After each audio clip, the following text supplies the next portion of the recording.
All right, hello, this is Tammy Mangus. And Lisa Failla.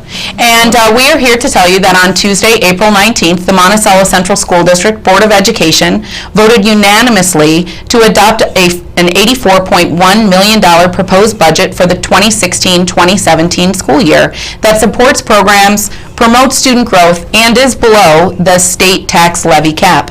In this video, we are here to provide our taxpayers with information that they need to make an informed decision at the vote. We want you to know what our budget includes and how it will benefit our students. Lisa? So the overall proposed budget for the 16-17 school year is $84,139,614. The budget change over the 15-16 school year is $1,550,339, or 1.88%. The proposed school tax levy is $43,287,000, which is a levy increase of $702,000, or 1.65%, which is below the state tax cap, which was 1.8%. Excellent.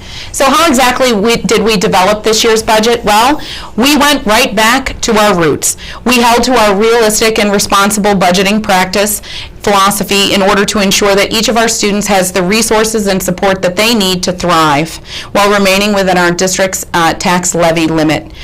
Each building's administration presented us with a prioritized list of what they needed to make sure that our students could soar and to provide exemplary educational experiences for our kids. We prioritize those needs and put together our expenses and match them to our potential revenue sources. So let's talk a little bit about those revenues and so where it comes from, where the money comes from. So revenue to support the budget comes from two primary sources: state aid and the property tax levy. The property tax levy is what we collect from the local property owners to support the budget. This year the district also used fund balance, smaller amount than we used in previous years, to offset costs and to minimize the tax levy. Excellent. Fiscal responsibility is something that is of significant importance to this administration. We want to make sure that you're aware of the fact that the district was saved from making some very difficult cuts through our strategic planning process in our current year's budget. What you may or may not know is that the consumer price index impacts the overall amount that we can levy for taxes. When we do not levy the full amount of taxes that we're eligible to levy, we are allowed to carry some of those monies over into the current year. And while many other school districts are facing substantial cuts, the Monticello Central School District was able to keep within the tax levy cap by levying some of the taxes that we were able to carry over from this year into next year's budget. We want to make sure that our students are able to continue the trend of unprecedented student growth. So what is included in our budget? Our budget is jam-packed with great programs for our kids. We have our new Aspire program, our social emotional wellness initiative, our Epic Parent Outreach, our safety and security team. There is so much that we were able to add last year that we want to make sure that we can continue this year to make sure that we can continue to do great things. First and foremost, I want to draw your attention to the fact that we are going to consistently expand our technology integration. As many of you know, we have been able to expand our one-to-one iPad initiative from 4th grade all the way up through 8th grade. In this year's budget, we hope to be able to impact our 9th grade students and also to set up some labs for our 10th, 11th, and 12th grade students so that they can continue to use devices to become life-ready leaders in the future. In addition to that, we have our guidance wraparound support program. Monticello has one key mission wrapped around a 3-point checkbox.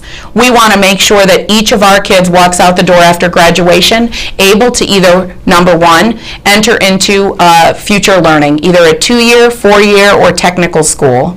The second checkbox, if they choose not to go on to a technical school, 2-year school, or 4-year school, would be to enter government service and be able to actively participate in our military if they choose to do so. And the third checkbox, if they do not choose the first two, is to make sure that they can grab a livable wage job to be able to support themselves, make themselves proud, and be an active participant in their local community.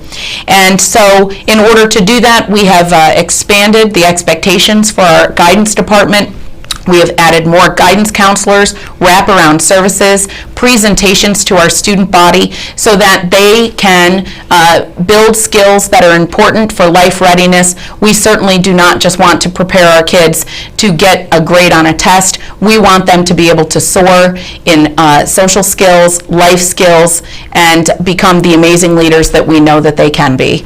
This budget helps to support that. We are so pleased and proud of the dedicated, unprecedented growth that we have seen. As you may or may not know, our graduation rate just 2 short years ago was 65%.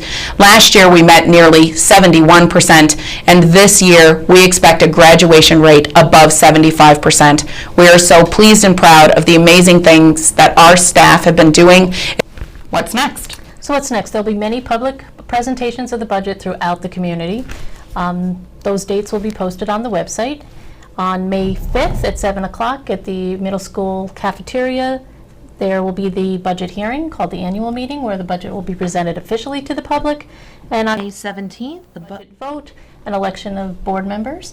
And that takes place from 8 a.m. to 8 p.m. at the regular polling sites. Excellent. So where can you learn more? You can learn more by visiting our website, www.monticelloschools.net.